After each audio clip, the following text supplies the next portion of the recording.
All right, I'm going to go through an example of drawing a ray diagram for a curved mirror.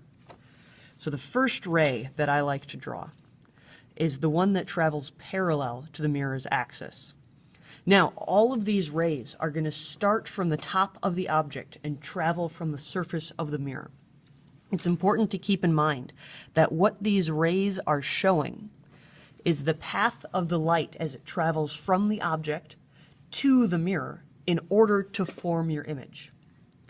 All right, and just because of the definition of what the focal point is, that parallel ray, when it reflects off the mirror, goes through the focal point.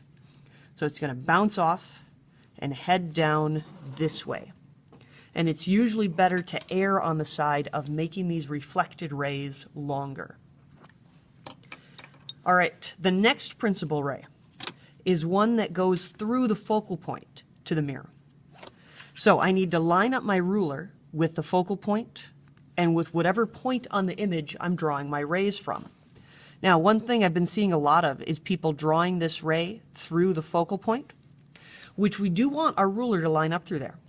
But that light actually starts from the object, so I'm only going to draw that little chunk. And I've got my arrow to indicate which way it's traveling. So that's the ray that would go through the focal point if the focal point were in front of the guy. But it's still along a line that would pass through the focal point if it were longer in that direction. All right, so then that ray is going to reflect so that it goes parallel to the mirror's axis. Now at this point, I notice that these rays are not going to meet in front of the mirror. That doesn't necessarily mean they won't form an image. It could mean they form an image behind the mirror. So I'm going to go ahead and add some dashed lines extended backwards. And if those dashed lines, those virtual rays, meet, which I see they're starting to meet right there, that tells me that they're going to form an image behind the mirror.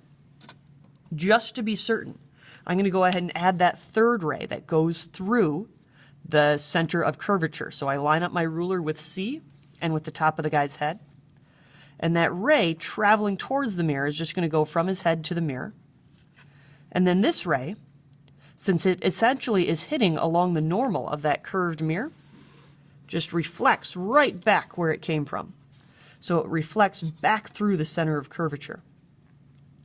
And if I go ahead and I extend that line behind the mirror, I can find that spot where all three of these come very, very close to meeting. They may not meet exactly because this is a ray diagram being drawn by hand, but they give me a pretty good idea of where that image should be. And then if I were going to actually measure and do some calculations, from the object to the mirror is my DO, and then from the mirror to where that image appears is my DI. And then if I wanted to measure the heights, how tall this guy appears is my object height, my HO. And then how tall this thing appears is my image height, my HI.